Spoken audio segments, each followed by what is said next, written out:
Dajjal udah hadir. Mana bukti Dajjal udah hadir? Kurma bisan tidak lagi berbuah. Bila kurma bisan tidak berbuah, Dajjal dah datang. Kurma bisan sekarang sudah berkurang, tak berbuah. Lalu kemudian apa lagi? Ain Zuhar, mata air dari Ain Zuhar sudah kering. Sudah kering. Oleh sebab itu, tapi manakala dulu datang Habib Umar bin Hafiz, saya hadir majelis itu, adalah seorang bertanya, Habib, ya, Imam Mahdi dah lahir atau belum?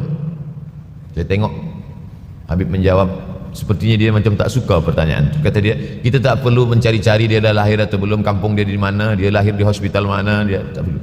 Yang perlu kita siapkan adalah iman dan takwa pengetahuan kita, supaya kita jangan sampai terkecoh, supaya kita boleh membezakan mana hak, mana batil, mana betul, mana salah, mana lurus, mana bengkok, mana hitam, mana putih. Sehingga dengan istiqomahnya kita beribadah ini, kita boleh membezakan mana Al-Masih yang original, yang asli, mana Al-Masih Ad-Dajjal. Makanya tadi sebelum salam kita berkata, Allahumma inni a'udzubika min azabi jahannam wa min azabil qabri wa min fitnatil mahya wal mamat wa min syarri fitnatil masihid dajjal. Nanti di akhir zaman itu akan banyak pembunuhan. Dulu pun banyak juga pembunuhan, tapi tak banyak sekarang. Pembunuhan di Palestina sampai sekarang tak berakhir. Dulu imam-imam masjid, imam salat tarawih dulu di Masjidil Haram, Allahumma ansuril Islam wal muslimina fi Palestina. Dulu satu aja. Selepas itu bertambah, Allahumma ansuril Islam wal muslimina fi Palestina wa Suriah. Selepas itu bertambah lagi, Allahumma ansuril Islam wal muslimina fi Palestina wa Suriah wal Yaman. Diambil dari kita, diambil dari bab zuhurul fitan. Zuhur muncul, tampak, datang. Fitan jamak dari kata fitnah. Fitnah satu, dua fitnatan, tiga fitan. Diriwayatkan dari as-sahabi al-jalil, sahabat yang mulia bernama Abdurrahman, ayahnya Sakhar, kampungnya Daus. Nama lengkapnya Abdurrahman bin Sakhar ad-Dausi. Kerana selalu membawa kucing dipanggil Abu Hurairah. Nabi memanggil dia, ya Abahir, wahai bapak kucing. Ya Abahir, wahai engkau orang yang selalu membawa kucing. Hatinya lembut, tak sampai hati dia menengok ada kucing tak makan, dia bagi makan. Abu Hurairah radhiyallahu anhu.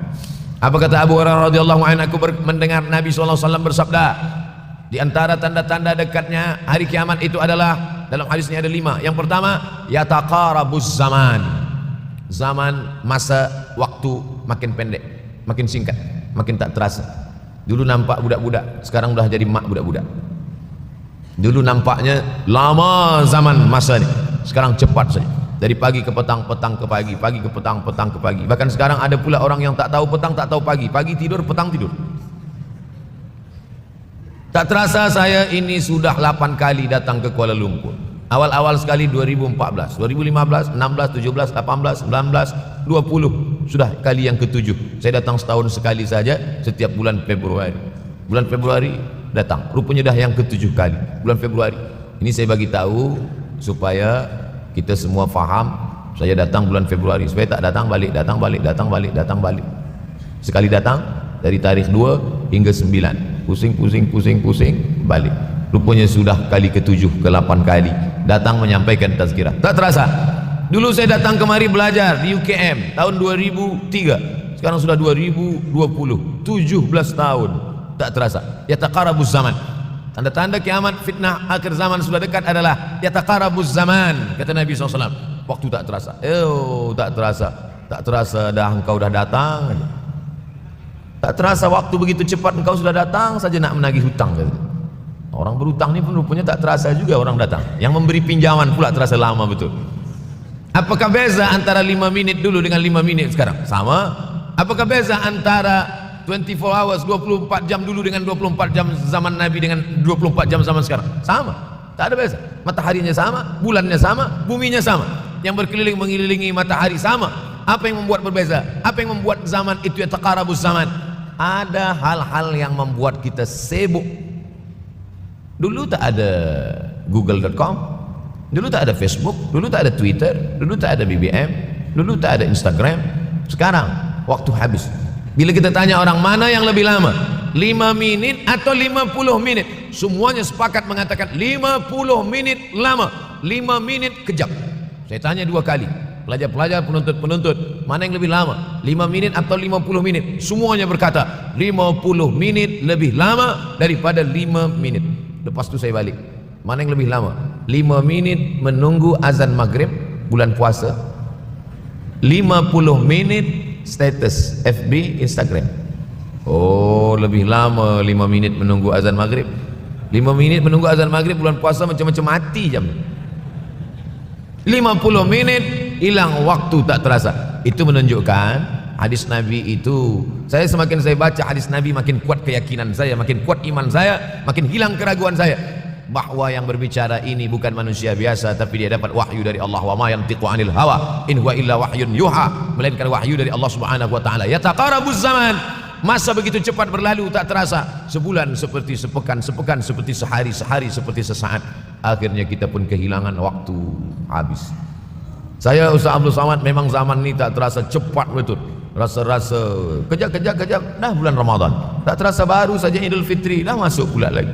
Masya Allah, begitu cepatnya masa berlalu. Maka jangan sampai saya semakin saya baca hadis ini semakin kuat keyakinan saya bahwa Nabi Muhammad SAW mendapat wahyu dari Allah Subhanahu wa taala, semakin kuat keyakinan dan keimanan. Kenapa? Seandainya Nabi berkata zaman nanti di akhir zaman itu semakin cepat, semakin dekat, semakin berlalu tak terasa, tapi kemudian zaman yang kita lalui tak sama seperti yang dikatakan Nabi, mungkin datang juga keraguan dalam hati, betulkah ini? Tapi ternyata 1441 tahun lampau, 1440 tahun yang lalu Nabi mengatakan, dan hari ini terbukti zaman begitu cepat berlalu. Masya Allah, tabarakallah. Hari inilah ditemukan internet, hari ini datang television, hari ini datang WhatsApp, hari ini datang yang melalaikan kita daripada Allah Subhanahu wa taala. Sehingga waktu datang sembang-sembang, cerita-cerita, tengok ini, update ini, tulis ini, tengok ini, pandang ini, habis waktu berlalu. Padahal waktu inilah yang akan ditanya oleh Allah Subhanahu wa taala. 6 kali Allah bersumpah demi waktu. Terbit fajar, wal fajri wa layalin nashr, masuk waktu subuh, was subhi idza tanaffas, masuk waktu duha, wad duha wal laili idza saja, masuk waktu siang, wan nahari idza tajalla, masuk waktu asar, wal asri innal insana lafi khusr, masuk waktu malam. 2 kali Allah bersumpah demi waktu malam, wal laili idza saja wal laili idza yaghsha. Kenapa hadis ini yang Ustaz bahaskan? Kami nak mendengar hadis tentang Dajjal dah lahir atau belum? Dajjal dah hadir. Mana bukti Dajjal dah hadir? Kurma bisan tidak lagi berbuah. Bila kurma bisan tidak berbuah, Dajjal dah nak datang. Kurma bisan sekarang sudah berkurang, tak berbuah. Lalu kemudian apa lagi? Ain Zughar, mata air dari Ain Zughar sudah kering. Sudah kering. Oleh sebab itu, tapi manakala dulu datang Habib Umar bin Hafiz, saya hadir majelis itu, adalah seorang bertanya, Habib, ya, Imam Mahdi dah lahir atau belum? Saya tengok Habib menjawab, sepertinya dia macam tak suka pertanyaan. Kata dia, kita tak perlu mencari-cari dia dah lahir atau belum, kampung dia di mana, dia lahir di hospital mana, dia tak perlu. Yang perlu kita siapkan adalah iman dan takwa, pengetahuan kita, supaya kita jangan sampai terkecoh, supaya kita boleh membezakan mana hak, mana batil, mana betul, mana salah, mana lurus, mana bengkok, mana hitam, mana putih. Sehingga dengan istiqomahnya kita beribadah ini, kita boleh membezakan mana Al-Masih yang original, yang asli, mana Al-Masih Ad-Dajjal. Makanya tadi sebelum salam kita berkata, Allahumma inni a'udzubika min adzabi jahannam wa min adzabil qabri wa min fitnatil mahya wal mamat wa min syarri fitnatil masihid dajjal. Membaca, menghafaz 10 ayat di awal surah Al-Kahfi. Siapa yang menghafaz 10 awal ayat, hadis lain mengatakan 10 akhir, 10 awal 10 akhir, elok dua-duanya. Tapi Masya Allah, tabarakallah, anak-anak kita yang pakai jubah, pakai sorban putih ini, daripada tahfiz Quran, mereka tidak hanya menghafaz 10 awal 10 ujung, dari awal sampai ujung dia hafaz, 30 juzuk dia hafaz. Mudah-mudahan anak-anak kita penghafaz Al-Quran. Allahumma ja'al abna'ana wa banatina min hufazil Quran wal hafizat. Jadikan anak-anak kami menjadi para penghafaz Al-Quran ya Allah, supaya selamat dia daripada fitnah Al-Masih Ad-Dajjal. Tapi saya pilihkan hadis tentang yang 5 ini. Dengan 5 ini kalau kita amalkan, insya Allah Allah akan selamatkan kita dari fitnah akhir zaman ini. Yang pertama, manfaatkan waktu, kerana waktu di akhir zaman ini yataqarabuz zaman, kerana waktu semakin dekat tak terasa, hilang, berlalu. Maka isilah waktu ini dengan ibadah. Jangan sampai ada waktu yang kosong. Duduk sejenak kosong, berselawat, Allahumma salli ala sayyidina Muhammad wa ala ali sayyidina Muhammad, Allahumma salli ala sayyidina Muhammad wa ala ali sayyidina Muhammad. Sempat-sempatkan ambil wuduk, solat duha walau 2 rakaat. Sempat-sempatkan sebelum tidur malam salat witir 3 rakaat supaya tidur kita sentiasa dalam wudu dan kita sempat salat witir. Andai mati kita malam itu insyaallah mati dalam keadaan husnul khatimah. Usolli sunnatal witri 3 rakaatin lillahi ta'ala. Nanti malam jaga tidak witir lagi, hanya tahajud saja. Sempat-sempatkan salat tahajud. Elok amat sangat baik salat wudu 2 rakaat. Usolli sunnatal wudu rakaatain lillahi ta'ala. Selepas salat wudu salat sunat taubat.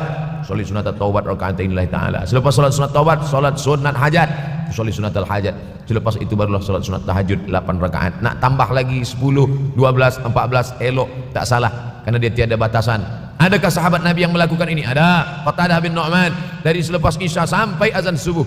Imam Ahmad bin Ambal dari selepas Isya sampai azan subuh. Bahkan mereka mengkhatamkan Al-Quran dalam tahajud mereka.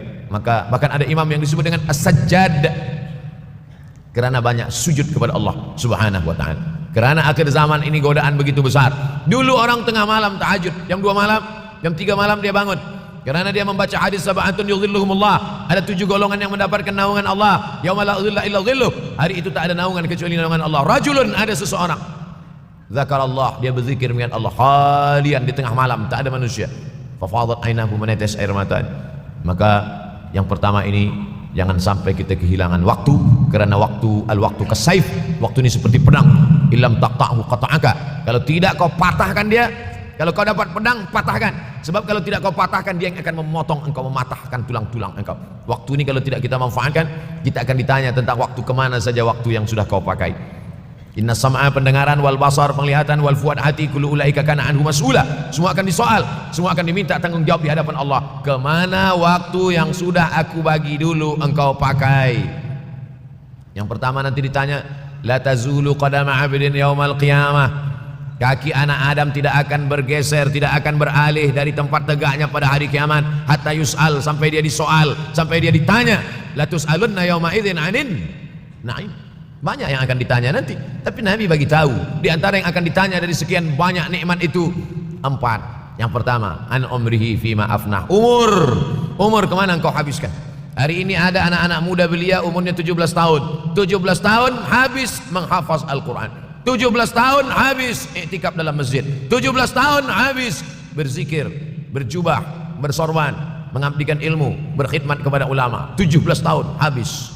Tapi ada pula yang dibalik, 71 tahun habis. Rumah, office, kopi, rumah, office, kopi, rumah, office, kopi, batuk, mati habis.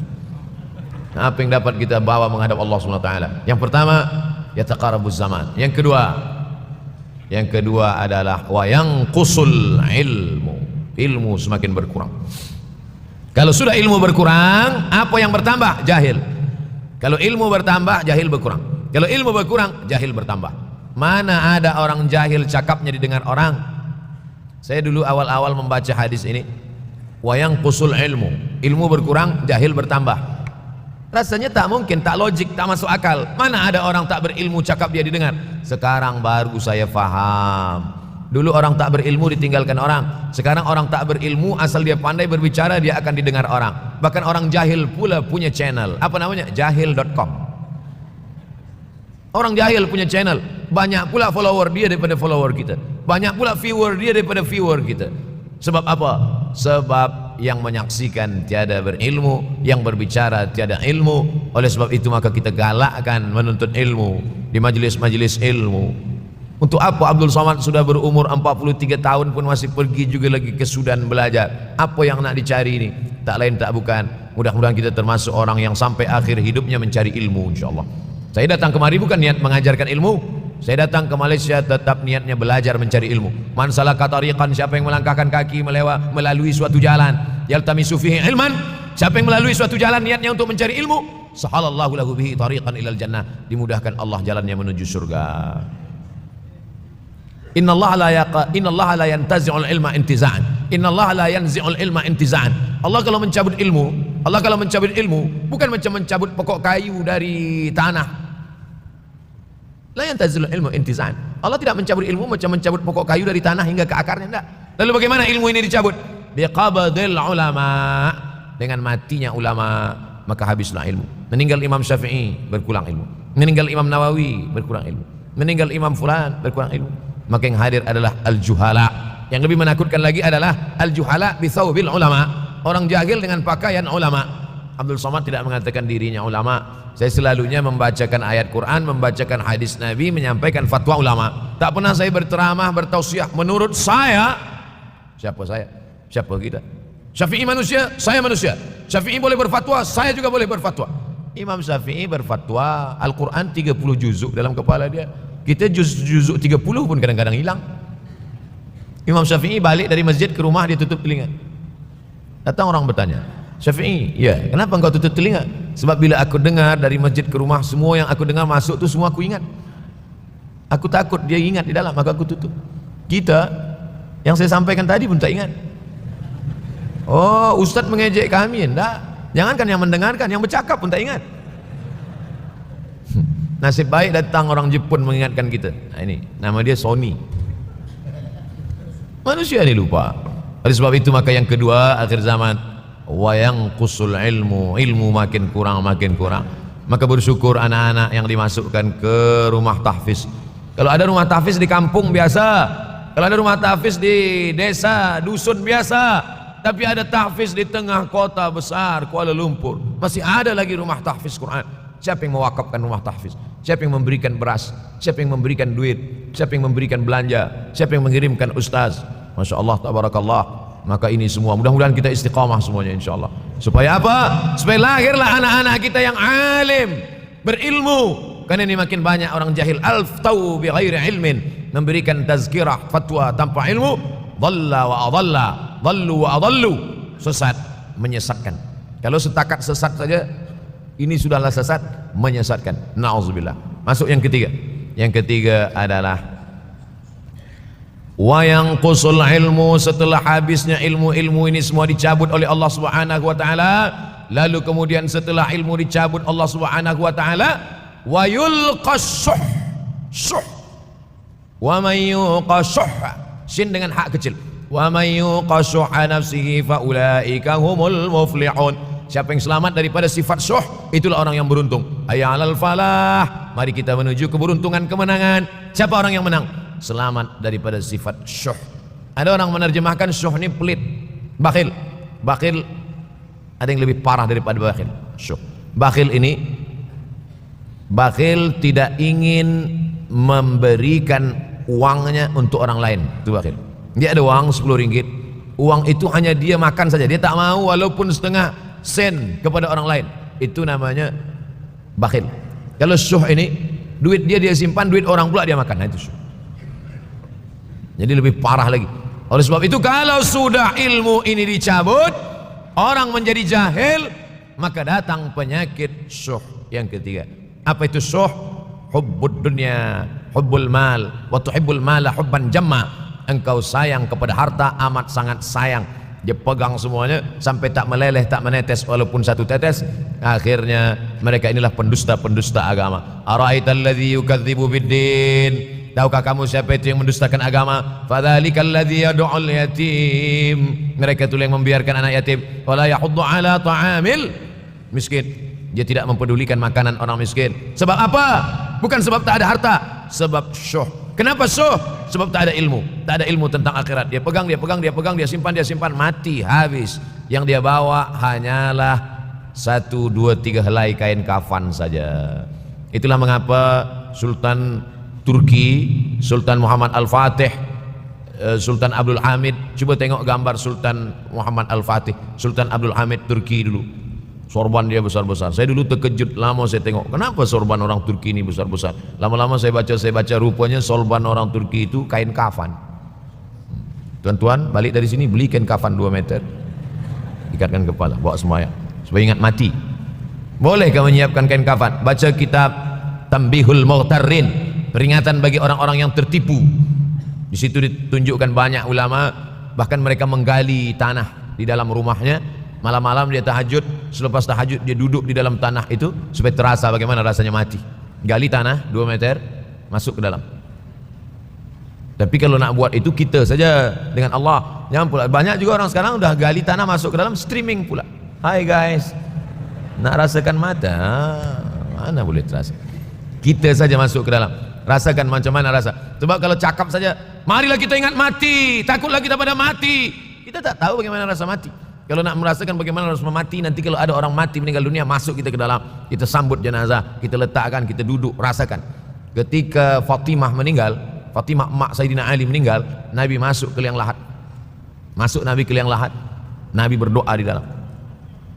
Ketika Utsman bin Maz'un meninggal, Nabi masuk ke dalam, Nabi pegang jenazah Utsman bin Maz'un, meleleh air mata Nabi, turun ke misai, turun ke janggutnya, turun menetes sampai ke bawah. Merasakan bagaimana rasanya di dalam. Dulu saya pernah berjumpa dengan seorang pemuda, telinga dia pakai anting subang, lalu kemudian saya tengok banyak tato dia. Saya tanya, macam mana cerita awak bertaubat dulu? Mak saya meninggal, Ustaz Abdul Somad. Lepas tu saya tegak di tepi kubur. Macam ada yang menolak saya dari belakang, masuk saya ke dalam. Masa masuk itulah terasa sejuk di kaki, datang rasa takut saya. Makanya kalau ada orang yang sudah kita bagi tazkirah, bagi nasihat tak juga, nanti ada orang meninggal, bawa dia agak dekat, senggolkan sikit, jatuh. Gitu caranya supaya kita terasa mati ini, supaya apa? Hilangkan penyakit syuh, cinta harta, takut mati, dan membuat kita menjadi bakhil, pelit, na'udzubillah. Yang keempat, wa tazharul fitan. Ini yang terkait dengan tajuk kita yang keempat, wa tazharul fitan. Banyaklah fitnah, siksa. Dulu masa saya kelas 1 madrasah tahun 1990, berkumpullah kami bersama-sama dengan cikgu mengkaji masalah apa? Masalah Bosnia Herzegovina, mengamuk Slobodan Milosevic, menghancurkan umat Islam di Bosnia. Sampai ada yang meminta fatwa kepada Syekh Yusuf Al-Qardawi, bolehkah perempuan yang perempuan Bosnia yang dirogol tentara Serbia hamil, bolehkah dia menggugurkan anaknya? Kata Syekh Yusuf Al-Qardawi, tak boleh. Maka dia biarkan saja anak itu lahir dan dia tidak dianggap berdosa karena ini sudah takdir Allah SWT. Bagaimana mereka dibunuh? Maka makin banyaklah selepas Bosnia datang pula yang terjadi di Rohingya, di Uighur, umat Islam. Berkumpullah presiden-presiden negeri Islam di Kuala Lumpur. Erdogan datang, kumpul semuanya membahas bagaimana nak menolong Muslim Uighur. Rupanya umat Islam pun tak sanggup nak menolong. Apa yang boleh dilakukan di Uighur? Berdoalah umat Islam. Rupanya Allah kalau mau menolong mudah saja Allah menolong. Tidak datang rudal skat, tidak datang tentera, tidak datang senjata, cukup datang corona, selesai. Allah Subhanahu wa taala, wa makaru wa makarallah. Mereka membuat tipu daya, Allah balas dengan tipu daya yang lain. In tansurullah, kalau kau tolong, ittaqu da'watal mazlum, takutlah kamu terhadap doa orang-orang yang teraniaya. Fa innahu laisa bainahu wa bainallahi hijab, karena di antara dia dengan Allah tak ada hijab sama sekali. Wa yakthurul wa tazharul fitan, banyaklah fitnah. Yang terakhir, yang kelima, wa yakthurul haraj. Wa yakthurul haraj, banyak terjadi haraj, kata Nabi. Sahabat pun bertanya, ya Rasulullah, wa mal haraj? Apa haraj itu ya Rasulullah? Kata Nabi SAW, al-haraj al-qatlu. Nanti di akhir zaman itu akan banyak pembunuhan. Dulu pun banyak juga pembunuhan, tapi tak banyak sekarang. Pembunuhan di Palestina sampai sekarang tak berakhir. Pembunuhan Rohingya tak berakhir. Pembunuhan di Uighur, pembunuhan. Dulu imam-imam masjid, imam salat tarawih dulu di Masjidil Haram, Allahumma ansuril Islam wal muslimina fi Palestin. Dulu satu aja. Selepas itu bertambah, Allahumma ansuril Islam wal muslimina fi Palestin wa Suriah. Selepas itu bertambah lagi, Allahumma ansuril Islam wal muslimina fi Palestin wa Suriah wal Yaman. Selepas itu bertambah wa Uighur wa, akhirnya wa fi kulli makan. Semakin bertambah. Oleh sebab itu maka ini di antara fitnah akhir zaman. Man lam yahtam bi amril muslimin falaysa minhum. Selepas kita kaji hadis ini, apa tujuan kita? Tujuan kita semakin menguatkan keyakinan, banyak-banyak beribadah, nasihatkan anak menantu, sahabat, jiran, tetangga supaya semakin istiqamah menjalankan syariat, rajin-rajin sholat berjamaah, banyak-banyak berzikir, hatamkan Al-Quran, banyak-banyak berinfak, banyak-banyak bersedekah. Andai mati kita, insya Allah mati dalam keadaan husnul khatimah. Baik, Ustaz Abdul Somad, salah satu dai terkemuka yang ada di Indonesia, kembali mengguncang hati dengan ceramah-ceramah beliau disampaikan di ribuan jamaah, utamanya di kota Malaysia. Dalam kajian yang bertema akhir zaman, Ustaz Abdul Somad mengangkat isu tengah hangat dunia Islam munculnya tanda-tanda akhir zaman, fitnah, dajjal, ketegangan yang semakin memanas antara Iran dan Israel. Ceramah ini tidak hanya mengupas sisi keagamaan, tapi juga menyinggung dinamika geopolitik yang menjadi perhatian umat Islam secara global. Dalam ceramahnya Ustaz Abdul Somad menjelaskan bahwa tanda-tanda akhir zaman bukan sekedar peristiwa fisik atau konflik politik, tapi juga krisis iman dan akhlak yang melanda umat Islam. Salah satu tanda paling besar adalah kemunculan Al-Masih Dajjal, sosok penuh fitnah yang akan menguji keimanan manusia, menyampaikan bahwa Dajjal tidak akan muncul tiba-tiba, tetapi ia akan didahului oleh rentetan peristiwa besar yang mengguncang dunia. Menurut UAS, perang yang terjadi antara Iran dan Israel dapat dilihat sebagai salah satu dari rangkaian gejolak akhir zaman. Ia tidak menyatakan secara pasti bahwa ini adalah perang akhir zaman, namun mengajak umat Islam untuk merenung dan bersiap diri. Kita tidak bisa menafikan bahwa dunia sedang menuju kondisi yang sangat mengkhawatirkan, ungkapnya. Ustaz Abdul Somad juga menekankan bahwa konflik antara Iran dan Israel bukan semata-mata urusan politik internasional, tapi menyentuh urat nadi umat Islam.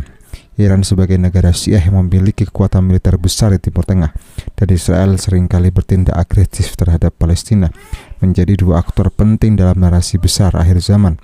Selain itu, UAS juga mengajak umat Islam yang ada di Malaysia untuk membuka mata mereka, membuka kepedulian mereka terhadap bangsa yang ditindas oleh Israel, yakni Palestina. Ceramah ini disambut dengan antusias oleh para hadirin, juga dengan gaya ceramah yang khas, lugas dan penuh dalil. Ustaz Abdul Somad juga berhasil menyadarkan bahwa hati dan dunia sedang tidak baik-baik saja. Semoga dari hal ini kita bisa ngambil hikmah tentunya. Dengan apa yang disampaikan oleh Ustaz Abdul Somad sungguh sangat jelas menambah keilmuan dan wawasan kita terhadap banyak hal yang kita tidak tahu.